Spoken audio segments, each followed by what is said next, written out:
నిజంగా రాముడికి రాజ్యమే కావాలి అంటే దశరథ మహారాజు గారే రామచంద్రమూర్తి అరణ్యవాసానికి వెళ్ళిపోతుంటే పిలిచి ఒక మాట అన్నాడు, రామ, అసలు ఈ రాజ్యమంతా నీదే, నాది కాదు. నేనెవరిని, పెద్ద కొడుకుని కాదు అని చెప్పి రాజ్యం పట్టుకెళ్ళి చిన్న కొడుక్కి ఇవ్వాలి అంటే, నువ్వు ధర్మాత్ముడివి కాకపోతే, నీ ప్రవర్తన యందు దోషం ఉంటే నేను నిన్ను తప్పించి రాజ్యం ఇవ్వాలి. కానీ నీదే రాజ్యం. కానీ నన్ను ఈ కైకేయి నిగ్రహించింది రాత్రి 2 వరాల పేరు చెప్పి. ఆ నిగ్రహించడం వల్ల నాకు తప్పనిసరి పరిస్థితి ఏర్పడింది. అందుకని రాజ్యం భరతుడికి ఇస్తానన్నాను. నువ్వు నాకొక్క ఉపకారం చేసి పెడతావా అన్నాడు. చెప్పండి నాన్నగారు, ఏం చెయ్యాలి అన్నాడు. అయోధ్యాయాత్వమేవాద్య భవరాజా నిగృహ్యమాం అన్నాడు. అసలు ఈ రాజ్యము నీదేగా. రాత్రి నేను కైకమ్మకి మాట ఇచ్చాను, రాముణ్ణి పంపించేస్తాను అరణ్యవాసానికని, భరతుడికి పట్టాభిషేకం చేస్తానన్నాను. నేను ఇచ్చేశానుగా వరాలు. ఇప్పుడు నువ్వు ఒక పని చెయ్యి. వీరాధివీరుడివి, కండలు తిరిగినటువంటి యోధుడివి, నేను వృద్ధుణ్ణి, పెద్దవాణ్ణి అయిపోయాను. ఇప్పుడు నువ్వేం చేస్తావంటే, పెద్ద కొడుక్కి దక్కవలసిన రాజ్యాన్ని చిన్న కొడుక్కి ఇవ్వడానికి నువ్వెవడవరా నాన్నా అని నన్ను పట్టి ఖైదులో పడాయి. నేను ఇచ్చిన మాట ఇచ్చేశానుగా, రాజ్యం నువ్వు తీసేసుకో, నన్ను కారాగారంలో పెట్టు. నువ్వు కారాగారం ముందు నుంచి తిరుగుతుండు, నేను నిన్ను చూసుకుంటూ బతికేస్తాను రామా. నువ్వు వెళ్ళిపోతే చచ్చిపోతాను, ఉండలేను. అందుకని నన్ను కారాగారంలో పెట్టేయి అన్నాడు. రాముడు కేవలం పితృవాక్య పరిపాలకుడైతే ఇది కూడా చేయొచ్చు. మా నాన్నగారు అడిగారండి, చేశానండి అనొచ్చు. కానీ అహం రాఘవ కైకయ్యా వరదానేన మోహిత స్పష్టంగా చెప్పాడు. నేను కైకేయి అడిగినటువంటి వరముల చేత మోహితుణ్ణయ్యాను, బంధించింది నన్ను. కాబట్టి నువ్వు నన్ను బంధనంలో పడేసి నువ్వు రాజ్యాన్ని నిలుకో అన్నాడు. ఆయన అన్నాడు, నాన్నగారండి, కని పెంచి పెద్ద చేసినటువంటి మిమ్మల్ని కారాగారంలో పెట్టి తండ్రి ఇచ్చిన మాట నిలబడకపోవడానికి కారణం నేనై సింహాసనం మీద కూర్చుని రాజ్యం ఏలుకుని భోగాలు అనుభవించనా? ఎన్నాళ్లలో వస్తుంది నాన్నగారు? 14 ఏళ్ళు. మీరు ఎప్పటికీ చక్రవర్తిగా అలాగే ఉండాలి. మీరు చక్కగా సింహాసనం మీద కూర్చొని పరిపాలన చెయ్యండి. మా నాన్నగారు ఇచ్చిన మాట సత్యమయ్యేటట్టుగా ప్రవర్తించిన కొడుకని నా ధర్మాన్ని నేను నిర్వర్తిస్తాను. 14 ఏళ్ళు అరణ్యవాసం చేసి తిరిగి వచ్చి మీ పాదాలకు నమస్కరిస్తాను. నాన్నగారండి, నన్ను మన్నించండి, నేను అటువంటి పని చెయ్యనన్నాడు. అది రాముడంటే. కొడుకు ధర్మాన్ని నిర్వర్తించాలి. రామచంద్ర ప్రభువు నేర్పారు ప్రపంచానికి. తండ్రిని గౌరవించినవాడు, తండ్రి మాట నిలబెట్టినవాడు కొడుకు. కాబట్టి మహానుభావుడు అరణ్యవాసానికి బయలుదేరిపోయాడు. బయలుదేరిపోతూ కౌసల్యామాత దగ్గరికి వెళ్ళాడు. అసలు ఏమి అద్భుతమండి ఆ తల్లిదండ్రులు, ఆ కొడుకు, ఆ ప్రేమ, ఆ భక్తి. కౌసల్య ఏడిచింది. ఇన్ని నోములు నోచాను, ఇన్ని వ్రతాలు పట్టాను, ఆఖరికి నువ్వు వెళ్ళిపోతున్నావా అరణ్యవాసానికి? కైకమ్మ అంతఃపురానికి వెడతాడు, మీ తండ్రి నా దగ్గరికి రాడు, నన్ను కూడా నీతో తీసుకెళ్ళిపోదు. ఒక్క మాట చెప్పాడు తల్లికి, అమ్మా, కైకమ్మ దగ్గరికి వెడుతూ ఉంటాడు, అంతఃపురంలో ఉంటాడని నువ్వే చెప్తున్నావు. ఆ కైకమ్మే ఇవాళ నాన్నగారు తట్టుకోలేనంత గొప్ప ఇబ్బంది పెట్టింది. ఎంత గొప్ప మాట అంటాడండి. గురుశ్చ రాజా పితాచ వృద్ధ అన్నాడు. అమ్మా, నాన్నగారి పరిస్థితి ఏమిటో తెలుసా? కైకమ్మని నమ్ముకుని అక్కడ ఉన్నారు, నిజమే, సంతోషంగా గడిపారు. కానీ ఇప్పుడు ఆయన కైకమ్మ చేత మోసగింపబడ్డానన్న స్థితిలో ఉన్నాడు. నువ్వా పెద్ద భార్యవి, నన్ను అరణ్యాలకు పంపించేశాడన్న అక్కసతో నువ్వు దగ్గరికి రానివ్వవు. లక్ష్మణస్వామి నాతో వస్తున్నాడని సుమిత్ర దగ్గరికి రానివ్వదు. పెద్దవాడు, ఇన్ని వేల సంవత్సరముల వయస్సున్నవాడు, జర్జరీభూతమైన శరీరం ఉన్నవాడు, మహారాజు, సింహాసనం మీద కూర్చున్నవాడు, అలోమని ఏడుస్తుంటే నేనున్నానని ఓదార్చేవాళ్ళు లేకపోతే ఎందుకమ్మా మనం ఉండి? భార్య ఉన్నది అందుక అమ్మా, తండ్రిని ఓదార్చడానికి కాకపోతే ఎందుకమ్మా? అమ్మా, అలా అనకూడదమ్మా. భర్తుక్కిల పరిత్యాగో నృశంస కేవలం స్త్రియా సభవత్యన కర్తవ్యం మనసాపి విగర్హితం. భర్త కన్నా గొప్పవాడు ప్రపంచంలో లేడు. నీకు, నాకు, అందరికీ దిక్కు తండ్రి. అమ్మా, తండ్రిని మించిన పరదైవం లేడు. నీకు పతి ప్రత్యక్ష దైవం. కాబట్టి నువ్వు దశరథ మహారాజు గారినే సేవించాలన్నాడు. సీతమ్మ దగ్గరికి వెళ్ళి అంటాడు, సీత, నేను ఏదో కృతకంగా లొంగాను అనుకుంటున్నావేమో, నేను శాస్త్రానికి వశుణ్ణి. శాస్త్రం ఏం చెప్పిందో అలా ప్రవర్తిస్తాను. సీతాశాస్త్రం ఏం చెప్పిందో తెలుసా? ఏష ధర్మస్తు శుశ్రోణి పితుర్మాతస్య వశ్యతే. తల్లి తండ్రి బ్రతికి ఉన్నంతకాలం తల్లిదండ్రుల్ని గౌరవించడం అన్న మాటకు అర్థం ఏమిటో తెలుసా? తల్లిదండ్రుల మాటకి వశపడి కొడుకు బ్రతకడం.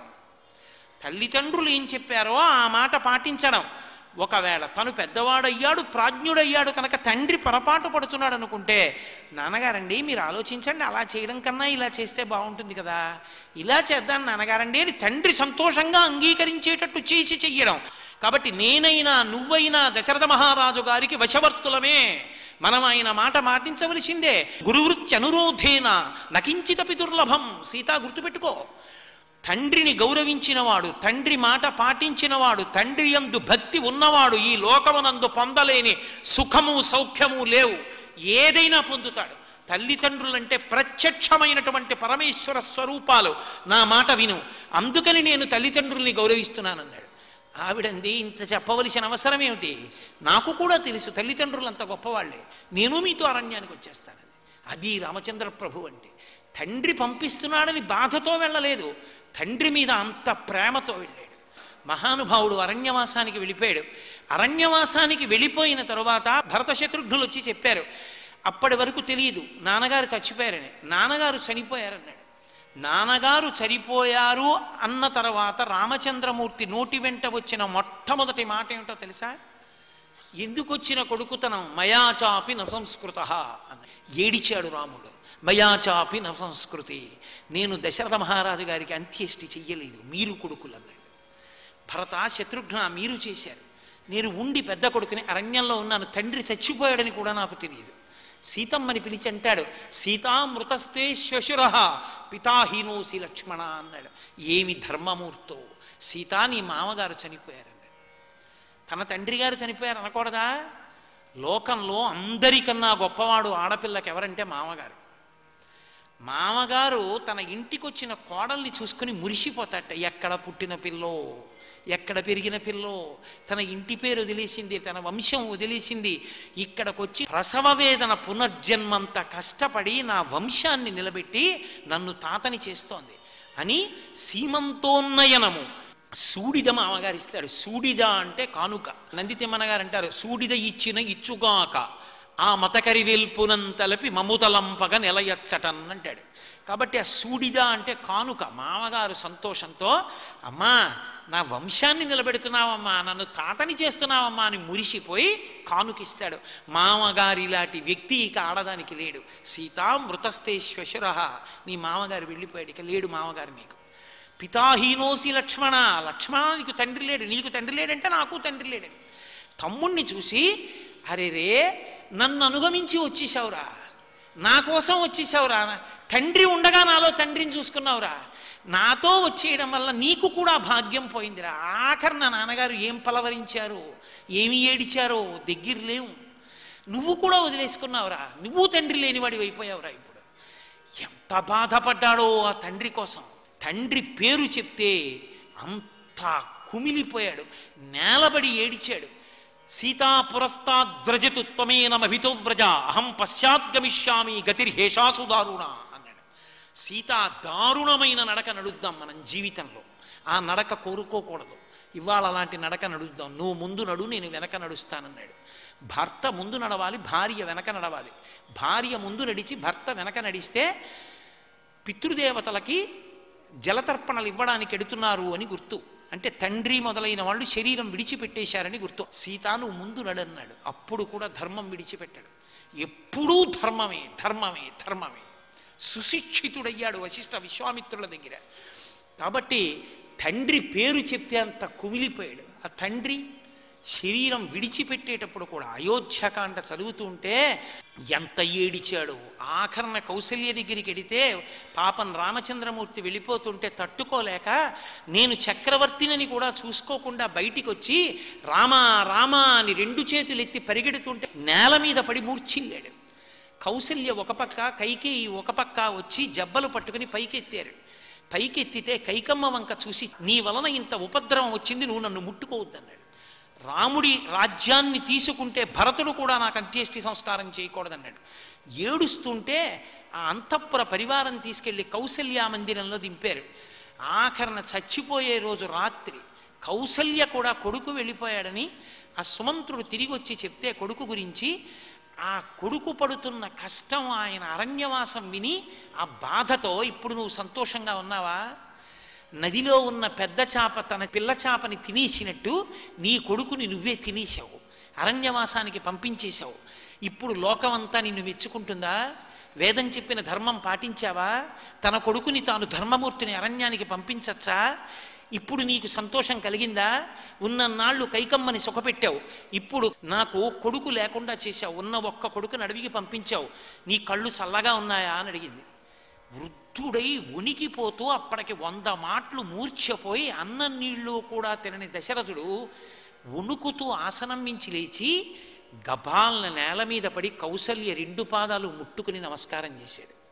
చేసి అన్నాడు, కౌసల్య, చచ్చిన వాణ్ణి చంపకు, ధర్మానికి కట్టుబడి వరాలిచ్చాను, కైక నన్ను నిబద్ధించింది, నీ దగ్గర శాంతి దొరుకుతుందని వచ్చాను కౌసల్య, నువ్వు కూడా చంపేస్తే నేను ఎక్కడ బతుకుతాను?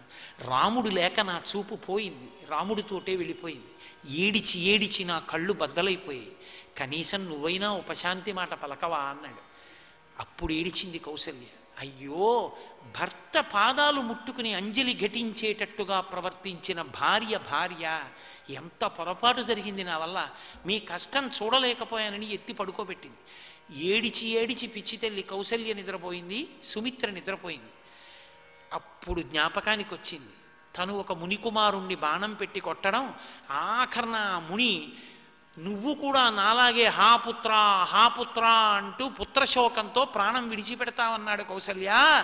ఇప్పుడు నాకు అర్థమవుతోంది, నేను హాపుత్ర అంటూ ఎందుకు చచ్చిపోతున్నానో నాకు తెలిసింది. ఆఖరి కోరిక ఏమిటో తెలుసా దశరథ మహారాజు గారిది? కౌసల్య, ఒక్కసారి రాముడు వచ్చి నన్ను ముట్టుకుంటే బాగుండు, నన్ను పట్టుకుంటే బాగుండు. రాముడు ధర్మమూర్తి, వెనక్కి రాడు కౌసల్య. 14 ఏళ్ళు అయిపోయాక రాముడు తిరిగి వస్తుంటే చూసిన వాళ్ళు ఉన్నారే, వాళ్ళు ధన్యాత్ములు. ఇక ఈ దశరథుడు చూడడు, రాముడు లేకుండా ఉండలేను, వెళ్ళిపోతున్నానంటూ నాకు కళ్ళు కనపట్టలేదు, జ్ఞానేంద్రియాలు పనిచేయట్లేదంటూ కొడుకునే తలుచుకుంటూ శరీరం వదిలేశాడు. సర్వం శ్రీ ఉమామహేశ్వర పరబ్రహ్మార్పణమస్తు. స్వస్తి.